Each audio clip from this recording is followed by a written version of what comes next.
talk about, but I think that that would be good to end this, because these are the two most important individuals in terms of contemporary black society and the institutional church. You see, and I'd like to know more about about this myself. You see, and so when we come back, we'll do that. We'll do this. We will have, excuse me, we'll have 10 minutes to do this.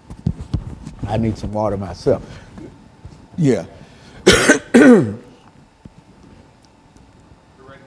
Okay, very good.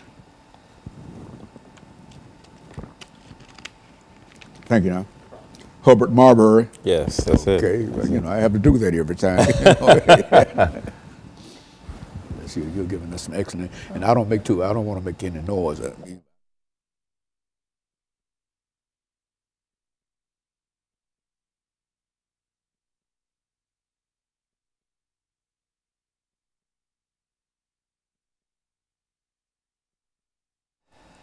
Thank you and welcome back to the final segment of the show for today.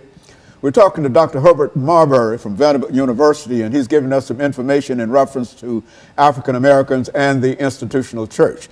Doctor, let's see if we might be able to pick up during this final segment to talk about what I consider to be two very, very significant individuals that you've already mentioned, Dr. Martin Luther King and Adam Clayton Powell. And let's see what you know about those individuals and how they fit into what we're trying to do at this particular time.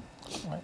Well, in the chapter on the Civil Rights Movement, I take up Dr. King and Adam Clayton Powell as a pillar of cloud and fire. Dr. King as a pillar of cloud, and and Adam Clayton Powell as a pillar of fire. And when I say pillar of fire, I mean someone who kind of brandished, if you will, his brashness, a boldness, a certain radical nature.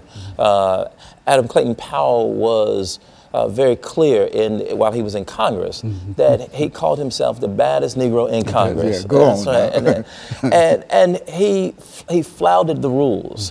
He didn't stomach segregation. He didn't take kindly to the kinds of conventions that made African Americans second class. And part it had to do with his upbringing, had to do with who he was, but it also had to do with, I think, growing up in Harlem. And he really was, I call him, a son of the Harlem Renaissance. He was the new Negro, as I understand it, that the Harlem Renaissance writers had hoped for. He started one of the first boycotts of the public transportation system in Harlem. One of the first sort of public service programs at his church at Abyssinian Baptist Church. And by the time he went to Congress, he was pastoring the largest Protestant congregation in the nation. Adam Clayton Powell is known for his he's not only known for his pastoral work, but he's known for the Powell Amendment, which was a little known sort of codicil that he would add to every bill that sent funding for public accommodations, and it was a bill that said that public funding could not be used for segregated institutions. It angered Southern segregationists throughout the country, but it also angered African Americans because some of those schools were African American schools in the South. Although they were segregated, they were starved because they also needed the public funding. But Clayton Powell didn't care. What he was concerned about was ensuring that those who wanted segregation had to pay for it.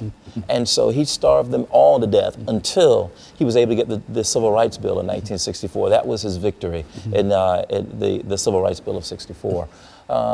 He was there when Lyndon Baines Johnson signed it, but so was Dr. Martin Luther King Jr. And King, who was, they were both princes of the Black Baptist Church. Adam Clayton Powell had gone to,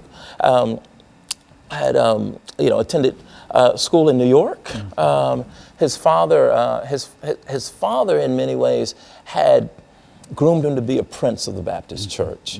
Martin Luther King, as Dr. King, as Dr. King's father. Good. His father pastored Abyssinian while Dr. King's father pastored Ebenezer.